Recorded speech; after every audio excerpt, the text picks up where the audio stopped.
बिस्मिल्लाहिर्रहमानिर्रहीम। अस्सलाम वालेकुम नाज़रीन, आप यूट्यूब चैनल देख रहे हैं। मैं इमरान खान हूँ। ख़बरें बहुत इंपॉर्टेंट हैं और बड़ी अफसोसनाक खबर है। सबसे पहले मैं आपके सामने रख देता हूँ, बन्नू में कैंट में अटैक हुआ है और ये दहशतगर्दी का एक बड़ा हमला था। दो खुदकुश बमबार जो हैं वो पहले आए, पहले उन्होंने अटैक किया। AP न्यूज़ ने इसके बारे में जो इंटरनेशनल मीडिया ने रिपोर्ट किया है वो ये बता रहे हैं कि अस्पताल से जो इतलात आई हैं और जो इतलात खैबर पख्तूनख्वा में वहाँ की गवर्नमेंट के सोर्सेज ने दी हैं, उनके मुताबिक 12 लोग जाँ बहक हुए हैं और 30 के करीब ज़ख्मियों को अस्पताल में पहुँचाया गया। ये जो अटैक हुआ है इसके बारे में मकामी सोर्सेज ने अभी तक रिपोर्ट किया है कि दो पहले धमाके हुए, ये दोनों खुदकुश धमाके थे। उसके बाद कुछ दहशतगर्दों ने बन्नू कैंट के अंदर दाखिल होकर तबाही फैलाने की कोशिश की। वहाँ पे सिक्योरिटी फोर्सेज ने उनके साथ इनकाउंटर किया, लेकिन उन धमाकों के नतीजे में एक मस्जिद की छत गिरने की इतला आई और कुछ आसपास के घरों को नुकसान पहुंचा। कुछ बच्चे शहीद हुए हैं, उनकी तस्वीर आ रही हैं। बड़े अफसोसनाक और तकलीफ मनाजिर हैं। और अस्पताल में जो सूरत हाल थी वो तो ऐसा लग रहा था क़यामत सुगरा है। दहशतगर्दी के वाक़यात आप और हम सब जानते हैं कि वो लगातार बढ़ते चले जा रहे हैं और पाकिस्तान इन पे कंट्रोल करने की कोशिश कर रहा है। दूसरी जानिब जो सिक्योरिटी ज़राए हैं उनका ये कहना है कि उन्होंने दहशतगर्दी के इस वाक़े पे काबू पाया है और उनके बकौल उन्होंने 6 दहशतगर्दों को मारा है जवाबी कार्रवाई में। और ये कार्रवाई बहुत देर तक जारी रही है। और बलूचिस्तान के अंदर सूरत हाल वो भी आपके सामने है, यहाँ खैबर पख्तूनख्वा में सूरत हाल वो भी आपके सामने है। बलूचिस्तान में जिस शाहरा को, जिस सड़क को जिस वक्त चाहते हैं दहशतगर्द बंद कर देते हैं, जब चाहते हैं जहां पे चाहते हैं कत्लेआम कर देते हैं और लगातार कत्लेआम के वाकयात हो रहे हैं। पाकिस्तान में बढ़ती हुई दहशतगर्दी के वाकयात के हवाले से पाकिस्तान तहरीक इंसाफ बड़े लंबे अरसे से खबरदार कर रही है। अपोजिशन बार बार ये कह रही है कि पाकिस्तान की इंटेलिजेंस एजेंसियों को सिक्योरिटी के ऊपर तवज्जो देनी चाहिए और सिक्योरिटी ज़राए को अपनी पूरी कुव्वत और ताकत जो है वो पाकिस्तानियों के जानो माल की हिफाजत की तरफ लगानी चाहिए, जो उनका असल काम है। लेकिन सियासी इंजीनियरिंग के चक्कर में पाकिस्तान तहरीक इंसाफ बार बार ये एलिगेशन लगाती है कि उल्टा पाकिस्तान का नुकसान कर दिया जाता है और जो असल काम है उसकी तरफ फोकस रहता नहीं है।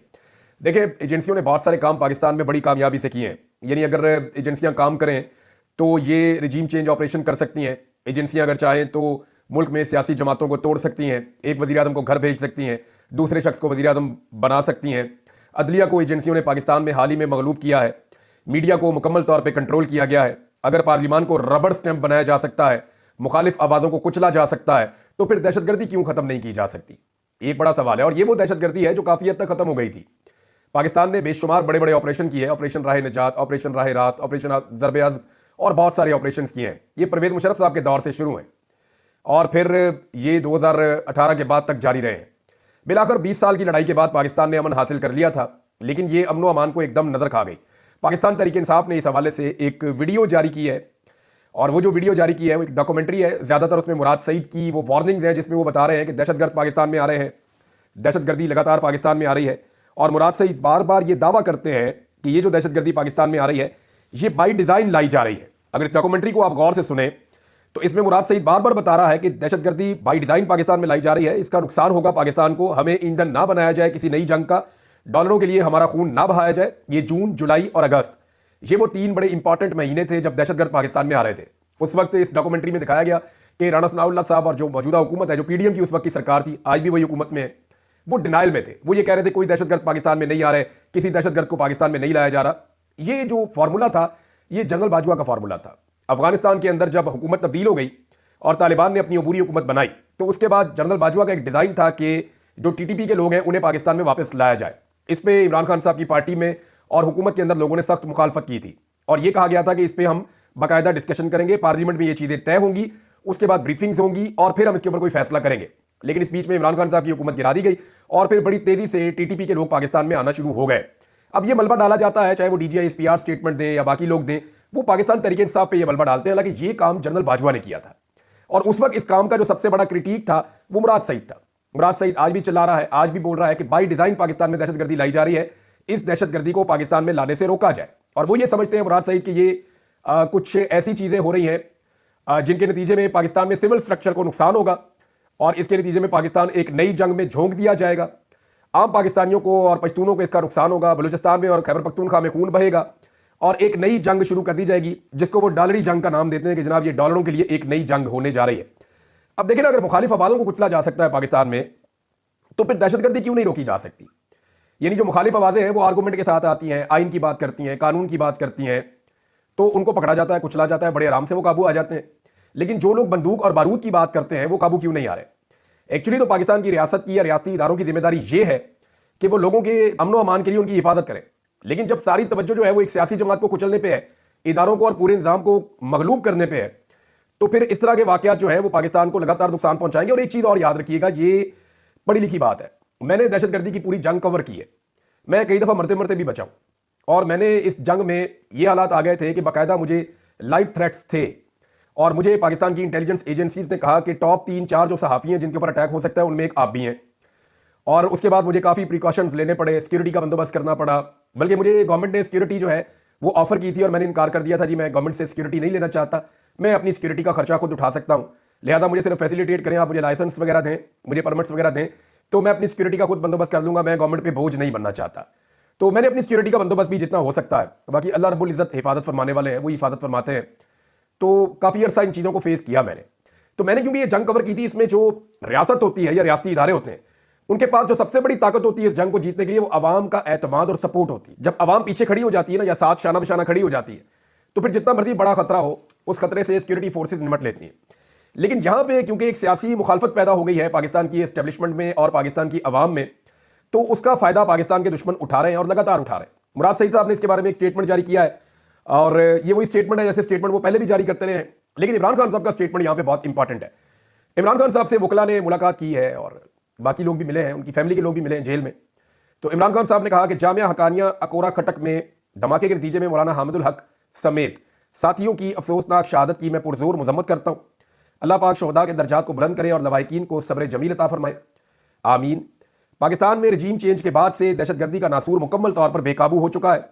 खैबर पख्तूनख्वा और बलूचिस्तान में आए रोज़ धमाके और कीमती जानों का ज़िया हो रहा है। खैबर पख्तूनख्वा की अवाम ने दहशतगर्दी के खिलाफ बहुत ज़्यादा कुर्बानियाँ दी हैं, घर घर जनाजे उठाए गए हैं। अभी अमन कायम हुए कुछ अरसा ही हुआ था कि नाकिस पॉलिसियों की बदौलत एक मरतबा फिर दहशतगर्दी का जिन बोतल से बाहर आ चुका है। पाकिस्तान की अवाम अब किसी पराई जंग का ईंधन बनने को तैयार नहीं है। इस हवाले से खैबर पख्तूनख्वा में हालिया दिनों में अमन मार्च का इनेकाद हुआ, जिसकी हम भरपूर हमायत करते हैं। जब अवाम खुद अपने हकूक़ के तहफ़्फ़ुज़ की जंग लड़ना सीख लेगी, अमन तब ही हमारा मुकद्दर बनेगा। इसके अलावा एक अहम मसला पाकिस्तान के छोटे सूबों में पानी की तकसीम का भी है, और इसका हल नागुज़ीर है। सिंध इस वक्त खुश्क साली से गुजर रहा है और वहाँ की अवाम अपने पानी के हकूक़ के तहफ़्फ़ुज़ के लिए आवाज़ बुलंद कर रहे हैं, जिसकी हम भरपूर हमायत करते हैं। पाकिस्तान के ज़रई मुस्तकबिल की हिफाजत के लिए आम है कि तमाम सूबों को उनके हिस्से का पानी मिले। हम सिंध के अवाम की हकीकी नुमाइंदगान की रजामंदी के बगैर नई नहरों के मनसूबे के इजरा पर सिंध के अवाम के साथ खड़े हैं। हम सिंध के हुकूक का हर सतह पर दिफा करेंगे। आबी वसाइल की तकसीम तमाम सूबों की बामी रजामंदी के ताबे है। जब तक तमाम इदारे अपने आइनी दायराकार में वापस नहीं जाते और एक अवामी हमायत वाली हुकूमत नहीं आती, तब तक मुल्क रोज़ बरोज़ नए बहरानों का शिकार होता रहेगा। SIFC एक गैर आइनी इदारा है, जिसका अब तक कोई मकसद गैर मुल्की सरमायाकारी लाना बताया गया, कुल मकसद बताया गया कि गैर मुल्की सरमायाकारी लेकर आएगा। सरमायाकारी तो नहीं हुई, लेकिन इसके जरिए मुख्तलिफ सरकारी महकमों को फौज के कंट्रोल में दे दिया गया है, जिससे पहले से तनज़ली का शिकार रियासती निज़ाम मजीद तबाह बर्बाद हो गया है। अब मजीद आगे बढ़ते हुए किसानों और नहरों का मसला भी खड़ा कर दिया गया है। अच्छा, अब ये जो है ना मामला, हमने बड़ी अजीबोगरीब पॉलिसी रखी नाज़रीन। ये जितनी बड़ी बड़ी सोसाइटीज शहरों के बाहर बन रही हैं, अगर आप जाके यहाँ पे विजिट करें तो आपको पता चलेगा ज़्यादातर खाली पड़ी। लोग यहाँ पे सिर्फ प्लाटों का कारोबार करते हैं। आप मोटरवे पे ट्रैवल करें इस्लामाबाद से लाहौर की तरफ और लाहौर से इस्लामाबाद की तरफ, या आप इस्लामाबाद से आप पेशावर की तरफ भी चले जाएं, या आप लाहौर से मुल्तान की तरफ चले जाएं, या आप लाहौर से कसूर की तरफ चले जाएं, या आप इस्लामाबाद से मरी की तरफ चले जाएं, या आप इस्लामाबाद से पिंडी की तरफ चले जाएं, आप जिस तरफ भी मूव करेंगे आपको हर तरफ सोसाइटीज नजर आएंगी। मुल्तान में भी आपको बेशुमार सोसाइटीज नजर आएंगी, गुजरावाला में आपको नजर आएंगी, GT रोड पर आपको नजर आएंगी। इनमें से जितनी भी ये सोसाइटीज बन रही हैं, इनमें 80% खाली पड़ी हुई हैं। यानी चंद सोसाइटीज को निकाल के बाकियों के अंदर उतनी आबादी नहीं है। ये खाली क्यों पड़ी हुई? यानी शहर के अंदर जो सोसाइटीज मौजूद है वो भी अभी तक खाली पड़ी हुई हैं, लेकिन एक के बाद एक नई सोसाइटी क्यों बनाई गई? ये तमाम जरखेज जमीनें थी, इनके ऊपर फसलें लगती थी, और इन जरखेज जमीनों के लिए पानी का बंदोबस्त बहुत पुराना कई दहाइयों से मौजूद था, और इन जमीनों तक पानी जाता भी था। लेकिन हुआ यह कि इन जरखेज जमीनों के ऊपर सोसाइटियां बनाने की इजाजत दी गई और बेशुमार सोसाइटियां बनाई गई। अपना जितना DHA है, जितना आपका बैरियर टाउन है, या बाकी जितनी सोसाइटी है, ये सारी की सारी जरखेज जमीनों के ऊपर बनी हुई है। हत्ता के जो आमों के पेड़ थे, बहुत बड़े बड़े बागात थे जिनको हम एक्सपोर्ट करते थे, वो बागात काट के सोसाइटियां बना दी गई और कोई इस पर बात करने को तैयार नहीं है। तो जो जरखेज जमीनें थी, जहां पे नहरें जाती थी, जहां पे पानी जाता था, जहां पे खाले जाते थे, वहां पे सोसाइटियां तैयार कर दी गई हर शहर के साथ, और अजीबोगरीब तरीके से की गई। वहां पे लोगों ने बेशुमार पैसा बनाया, सियासतदानों ने बहुत पैसा बनाया, बहुत सारे माफियाज ने, लैंड माफियाज ने, लैंड ग्रैबर्स ने बहुत पैसा बनाया वहां पे। और अब डेजर्ट के अंदर जाके, जहां पे पानी की वो कैपेसिटी भी कम हो जाती है ना, डेजर्ट की जमीन उतनी जरखेज नहीं होती, जब आप चोलिस्तान में जाते हैं करने के लिए काश्तकारी, या भावलपुर के इलाकों में जाके घुसेंगे और आप नई नहरें लेकर जाएंगे, नए मोगे लेकर जाएंगे, तो वो जमीन रेत वाली है, वो पानी ज्यादा पीती है, काम कम करती है। तो उन जमीनों को अब काश्तकारी के लिए इस्तेमाल किया जा रहा है, और जो काश्तकारी वाली जमीनें हैं वो सोसाइटियों और प्लॉटिंग करके जो है वहां सड़कें निकाल के उनको बेचा जा रहा है, उसके ऊपर पैसा बनाया जा रहा है। तो हमने उल्टी किस्म की एक पॉलिसी चल दी, जरखेज जमीनें दाया कर दी, और उसका नुकसान अब तक पाकिस्तान को हो रहा है, और ये होता रहेगा पाकिस्तान को इसका नुकसान। चंद लोगों ने पैसा बनाने के लिए, फाइलों का बिजनेस करने के लिए, पाकिस्तान का जो एक फूड बास्केट था पाकिस्तान का, जहां से सब्जियां आती थी, फल आते थे, जहां से बहुत सारी पैदावार आती थी, वो सारा का सारा हमने जाया किया। तमाम बड़े शहरों के इर्द गिर्द जो फूड बास्केट थी हर शहर की, उसको हमने तबाह करके वहां पे सोसाइटियां बना दी, और अब हम डेजर्ट के अंदर घुस के वहां पे नहरें लेकर जा रहे हैं, और सिंध का पानी जो है उसको उस तरफ मोड़ रहे हैं। इसमें जो है वो पाकिस्तान पीपल्स पार्टी पहले बहुत शोर मचाती थी, अब उनका मुंह ही नहीं खुलता। वो इसलिए कि इसके पीछे SIFC है, और SIFC के अंदर जो है वो आर्मी चीफ भी है, लिहाजा वहां उनकी जबान ही नहीं खुलती, वो बात ही नहीं कर सकते। लेकिन फिर भी उनके लोग कहते हैं जो पंजाब में है कि हमारे अंदर लावा पाटने वाला है, कोई मसला होने वाला है बहुत बड़ा। तो ये तो एक अर्दली हुकूमत से भी बहुत कमजोर है पाकिस्तान पीपल्स पार्टी। उन्होंने तमाम आईनी ओहदे भी हासिल किए हैं, और उन्हें इस बात की भी उम्मीद है कि बिलावल को इसी दौरे हुकूमत में वजीर आजम पाकिस्तान भी बना दिया जाएगा। अब इमरान खान को तोड़ने के चक्कर में, उसे कमजोर करने के चक्कर में सारे गलत फैसले इस मुल्क में किए गए हैं। हत्ता कि इमरान खान साहब की और अलीम खान साहब की लड़ाई क्या थी? बकौल इमरान खान साहब के मामला इतना ही था ना, उस्मान बुज़दार साहब भी बताते थे ये बात कि अलीम खान साहब कुछ NOC चाह रहे थे, वो इमरान खान साहब नहीं देते थे, कि वो दरखेज जमीनें हैं उनके बारे में कुछ और सोचते थे, और ये कुछ और सोचते थे। जो ग्रीन एरिया है वो उसको ब्राउन करना चाहते थे, लेकिन LDA में वो कर नहीं रहे थे, इमरान खान साहब की हुकूमत और उनके साथी। तो यहाँ पे इख्तलाफात पैदा हो गया अलीम खान के और इमरान खान साहब के, और उसके बाद मामला चला गया कि उस्मान बुज़दार को हटाया जाए, नया वज़ीर आला लाया जाए ताकि ये काम करवा लिया जाए। बहरहाल ये एक खेल चल रहा है, और इमरान खान साहब को सिर्फ डीफेम करने के लिए, उनको मंजर से हटाने के लिए सारे लोग इकट्ठे किए गए हैं। ये वो सारे लोग हैं जिन्होंने पाकिस्तान का पैसा निचोड़ लिया है और पाकिस्तान का सारा नक्शा ही बदल दिया है। जहां से हमारी खुराक आती थी वहां से इन्होंने प्लांट निकाल दिए हैं, और जहां पे हमें पानी नहीं लेकर जाना था कभी भी, वहां पे अब पानी लेकर जा रहे हैं, और जहां पानी जाना चाहिए वहां का पानी का हक मार रहे हैं। तो सारी उल्टी गंगा बह रही है। सनाउल्लाह मस्ती खेल साहब जो है, मैंने पाकिस्तान तहरीक इंसाफ के, उन्होंने एक बड़ा दावा किया मीडिया से बात करते हुए। अच्छा, पहले वाले सर्वे का तो मुझे पता था, ये वाले का मुझे नहीं पता था। उन्होंने कहा जी आर्म फोर्सेस के अंदर भी सर्वे होता है, और ये बात ठीक है, वो अपने अंदर उनका एक मैकेनिज्म, एक सिस्टम है, वो पल्स रिपोर्ट एक चेक करते रहते हैं कि यहां पे कौन मकबूल है, कौन गैर मकबूल है, आर्म फोर्सेस इसके बारे में क्या सोच रही हैं। तो ये चलता रहता है। सनाउल्लाह मस्ती खेल साहब ने दावा किया कि 5-6 दिन पहले आर्म फोर्सेस ने एक सर्वे करवाया है, और ये ब्रेकिंग न्यूज उन्होंने दी कि हर साल ये एक सर्वे होता है, लेकिन इमरान खान साहब के जाने के बाद से जरा ये मल्टीपल टाइम पे करवाए जाते हैं सर्वे, और ज्यादा सर्वेज होते हैं। ग्राउंड पे इमरान खान साहब की पॉपुलैरिटी को चेक किया जाता है, तो आर्म फोर्सेस के सर्वे में 94%, 94% सर्वे इमरान खान साहब के हक में आया है। ये मकबूलियत है इमरान खान साहब की। अच्छा, मुझे 2023 के शुरू में कोई सर्वे एक था, उसके बारे में पता चला था कि 91% आ रहा था उस वक्त, 23 में, 9 मई से पहले की बात है कि 91% आ रहा था। अब इमरान खान साहब के ऊपर 9 मई के मुकदमात बनाए गए, उन्हें एंटी एस्टेब्लिशमेंट कहा गया, उन्हें पाकिस्तान का रियासत मुखालिफ कहा गया, मुल्क का दुश्मन उन्हें करार दिया गया, इस्लाम का दुश्मन उन्हें करार दिया गया, मौलवी तक उनके ऊपर छोड़ दिए गए। अभी आप एक नया मौलवी देख रहे हैं, नया तो नहीं है, पुराना मौलवी है, एक नया मौलवी लॉन्च कर दिया गया, बहुत ऊंची ऊंची उछल उछल के वो इमरान खान साहब के खिलाफ। मरे हुए को मारना बहुत आसान होता है ना। मैंने इनको समझाया भी था मौलवी साहब को कि आप अपने प्लेटफॉर्म की इज्जत करें और करवाएं, लेकिन मुझे लगता है उन्हें बात समझ नहीं आई, और उन्हें बात समझानी पड़ेगी और बार बार समझानी पड़ेगी।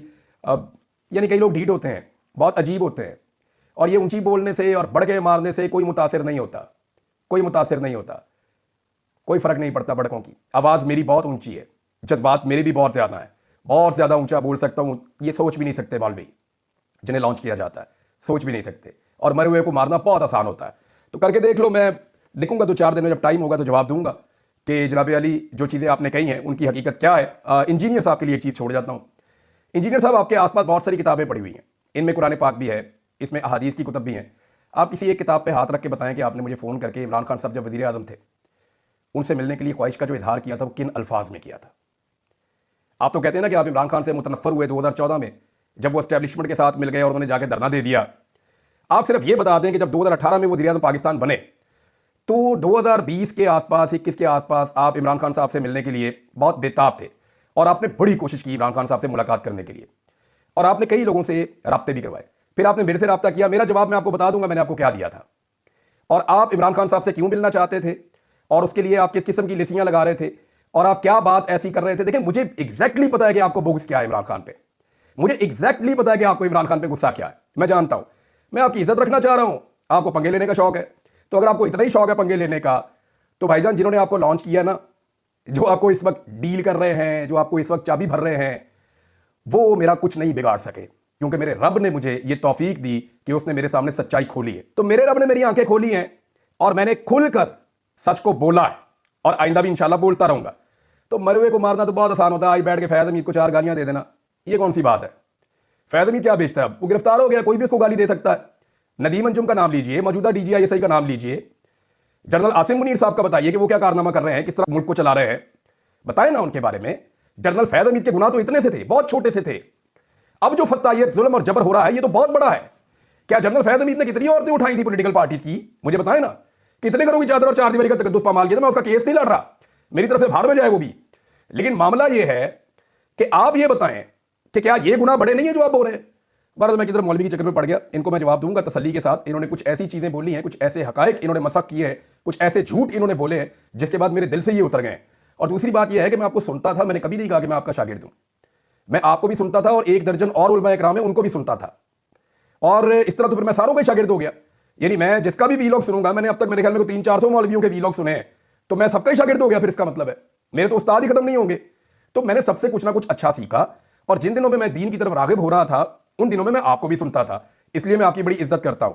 लेकिन मुझे नहीं लगता आपको इज्जत रास है, और जो आप पंगे ले रहे हैं आपको इंशाल्लाह तसल्ली आपकी हो जाएगी, आपकी तसल्ली हो जाएगी, क्योंकि आप मरे हुए को मार रहे हैं और आप मुनाफकत कर रहे हैं। मैं ये साबित करूंगा कि आप मुनाफकत कर रहे हैं, आप मुनाफकत कर रहे हैं, और ये साबित हो जाएगा, बड़े आराम से साबित हो जाएगा। और ये जो आपको शौक है ना बैठ के मुनाजरे करने का, तो आपके दरवाजों से बेचारे उलमा इकराम कई दफा वापस गए, जहां मुनाजरा करना है वहां से तो आप दौड़ जाते हैं, कभी बात ही नहीं सुनते। उलमा इकराम आपके शहर के अंदर पहुंचे, आपके सामने आकर बैठे, आपको हर जगह भी उन्होंने कहा हमारे साथ मुनाजरा करें, आप मुनाजरा करने के लिए कभी तैयार ही नहीं हुए। तो जिनसे मुनाजरा करना है उनसे तो आप दौड़ जाते हैं। एक छोटे से कमरे के अंदर बैठ के वहां बैठ के चिल्लाना, ऊंची बोलना, पुड़कते रहना, इससे कोई बदमाशी नहीं होती, इससे कोई बहादुरी नहीं होती। जनाब आप मेरे घर आप मिलने आना चाहते थे और आपने कहा जी मेरी जान को खतरा है, मैं नहीं आ सकता इमरान भाई। मैं कहा जी ना, आपकी बड़ी मेहरबानी। मुझे रियासत से खतरा था, आपको तो एक आधे जत्थे से खतरा था, मैंने तो तालिबान भुगते हैं, बड़े बड़े खतरे भुगते हैं, कई दफा मरते मरते बचाऊं। तो आप क्या बेचते हैं जनाब? कभी उल्टा लटक के आपको 10, 15, 20 डंडे पड़े हो ना लकड़ी के, तो आपको पता चल जाए कि आपका इनकलाब निकलता कहां से है। मैं वो सारा कुछ भुगत के आया हूं और फिर अपनी वही बात कर रहा हूं जो बात मैं करता था और वो करता रहूंगा। तो आपने मुझे माफ नहीं करना मेरे गुनाहों पे, मेरे रब ने मुझे माफ करना है मेरे गुनाहों पे। जो आपका अंदाज है ना बोलने का, जो बदतमीजी का आपका तरीकाकार है, आप ना मजबूर करेंगे कौम आपको उसी तरह मुखातिब करना शुरू कर दे। अपनी इज्जत करें दूसरों की और अपनी इज्जत करवाएं आप, यही आपके लिए बेहतर होगा। अब तक के लिए इतना ही, अपना ख्याल रखिएगा नाज़रीन, अपने इस चैनल का भी अल्लाह हाफ़िज़।